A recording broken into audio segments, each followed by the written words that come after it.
Most of your life isn't driven by decisions. It's driven by patterns you didn't choose but practice. And we've all been guilty of this. And until you understand that, you'll keep trying to think your way out of habits that were never created by thinking. You'll keep trying to white knuckle it. You'll keep trying to willpower it. And you'll realize you're probably more frustrated than you started. You're probably not making a lot of progress. So I want to help you so that you can take this and use it for multiple areas of your life. So the truth about knowing versus doing, we usually confuse awareness with rewiring.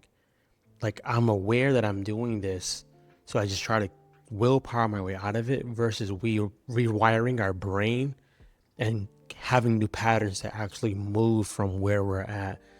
You ever hear somebody say, like, I know better, but I still keep doing the same thing? We used to hear that before when it was somebody who maybe had dealt with drug abuse or something like that. And with that, we could think that's the only thing that's happening. But the addictions and just going back and forth happens a lot in a lot of areas of our lives. Please forgive me if this mic sounds far away. I'm not using my normal mic. I'm not even home, but I wanted to make sure that you got this. So, knowing is recognition, change is retraining. Write that down. Knowing is recognition, change is retraining. I'll tell you a story. My daughter is 6 years old. Every time we went to the park, we would have this talk in the car. And I would say, hey, when it's time for us to leave, we're going to leave. And our goal is not to fight it. It's not to yell or scream or anything like that. Our goal is to leave. And she would always say, I know. Like, I know that.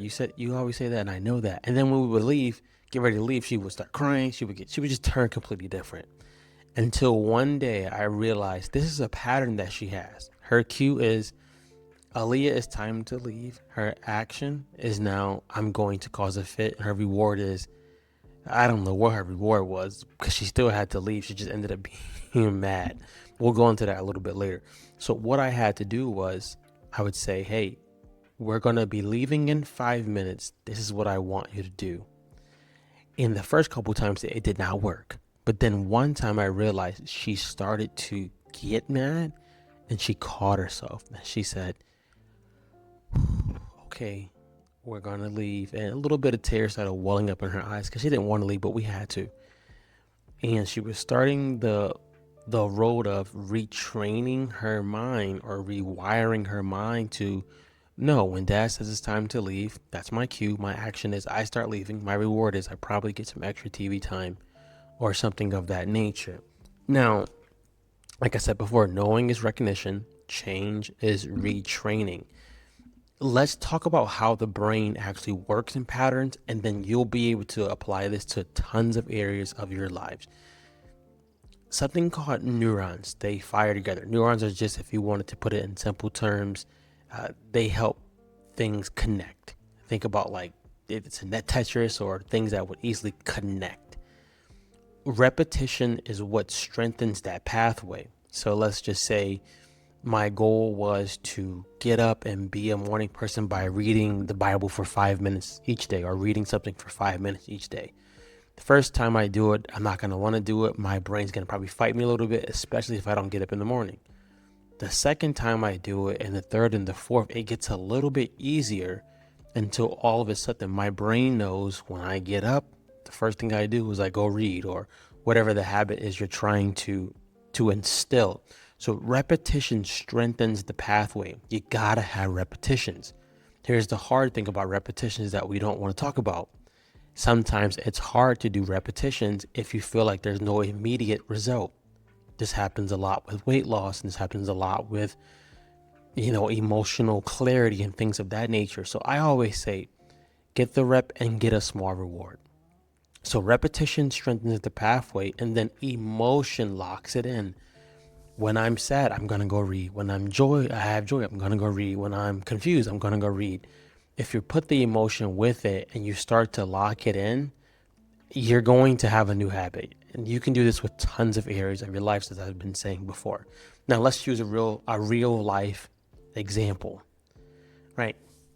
Let's say you had a long day, you feel bored. The first thing you might do is you start phone scrolling, right? Emotionally, you start feeling that you're getting some good out of it. So you emotionally scrolling. The cue is you're bored.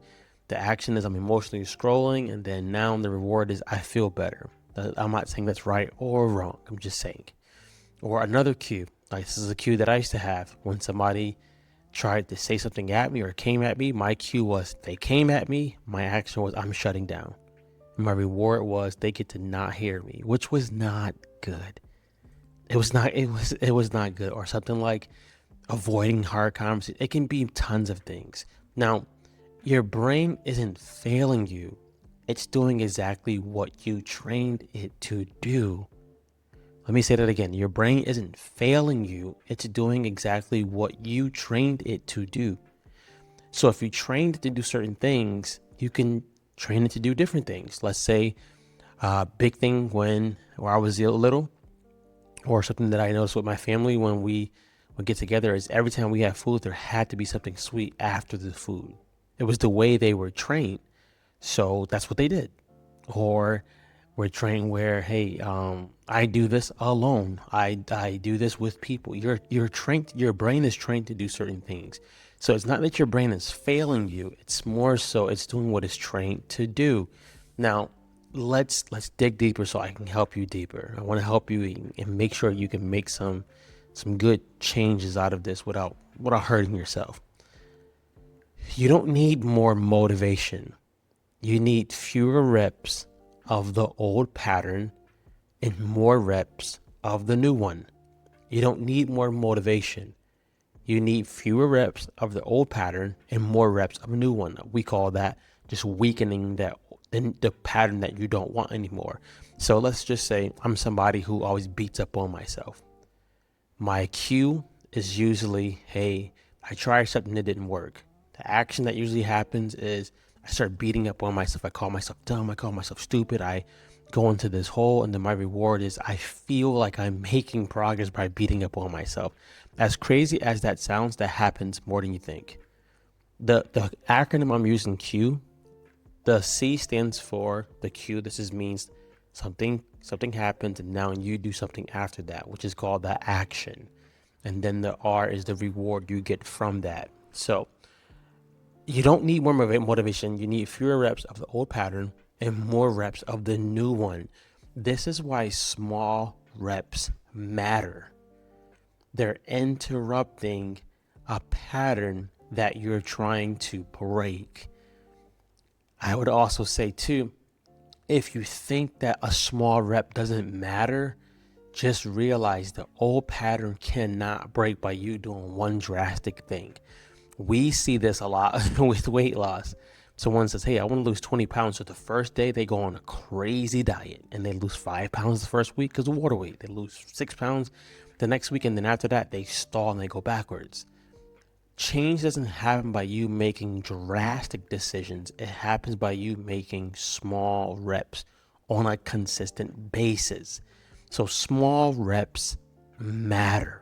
You got to get the small reps because this is going to help you get more reps of the new thing you do want. So let's say if I'm somebody who's beating up on myself and my cue is as soon as I do something that I think I should be doing and it doesn't happen, my action becomes I beat up on myself. And my reward is I feel better because I beat up on myself. Your new small rep could be every time I try something new or every time I try to attempt this specific task, my small rep is going to be giving myself grace. My small rep is going to be writing down, hey, I tried today, I'm going to try again tomorrow.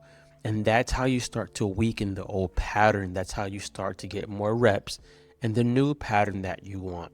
It works not just because it's scientific, because it's how your brain actually works. So instead of just trying to break a pattern or just annihilate one, think, how can I interrupt this pattern that I do have already? Let's say your pattern is scrolling for hours at night. I'm not saying it's bad or good.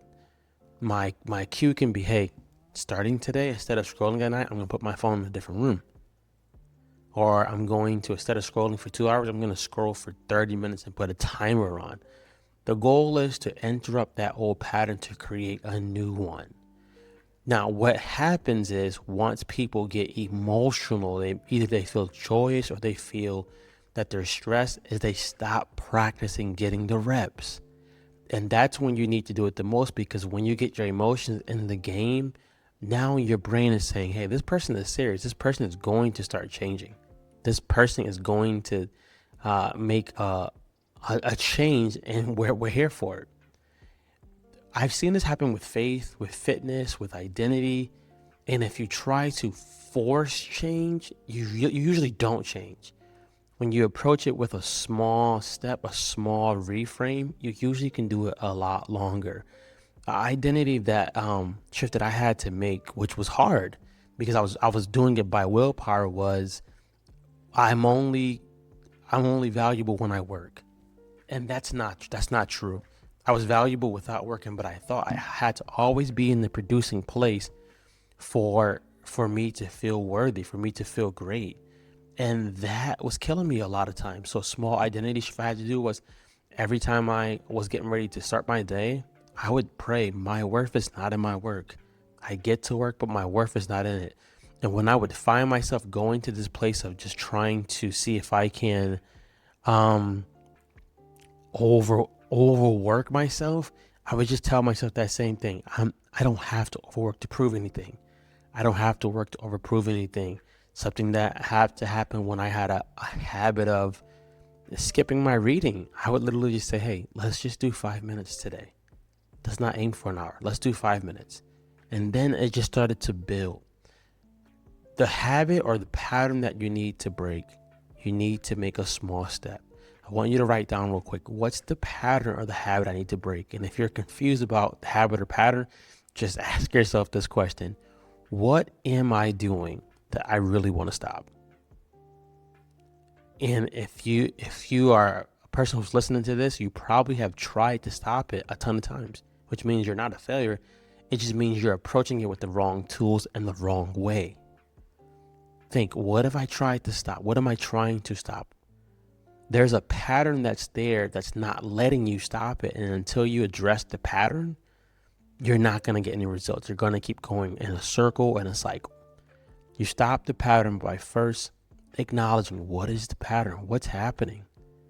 And then I'm going to make a step in the right direction, a step. Now, I'm not going to try to conquer it today. I'm not going to become a bodybuilder today. I'm not going to lose 50 pounds. I'm going to make a small step. If your life keeps repeating, don't ask what's wrong with me. Ask, what pattern am I practicing without realizing it? And in our school group, this is something that we start to deal with because we want to help people get lasting results, not just a one-time hype, not just a one-time thing. We want to see people actually change. So get a pen, write down, what is it that I want to change? And if you can take some time, there is a habit that's there that's stopping you from doing that. If your life keeps repeating, don't ask what's wrong with me.